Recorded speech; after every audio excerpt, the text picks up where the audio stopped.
So what's up guys? Maraming salamat Uplan International sa tulong at sa biyaya nyo. Ito po yung binigay nyo, one sack of rice at saka ito yung mga tingnan mo na mamaya natin.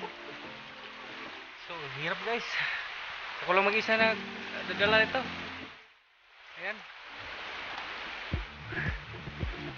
So maraming salamat Uplan International sa binigay niyo na biyaya para sa amin. Malaki ng tulong ito sa amin.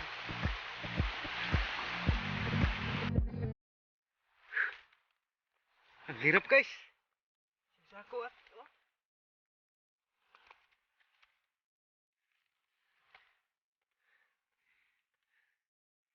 ito po ay galing sa Uplan International guys. Worth of 5K. So maraming salamat. Ang hirap. Isang sakong bigas. Karton.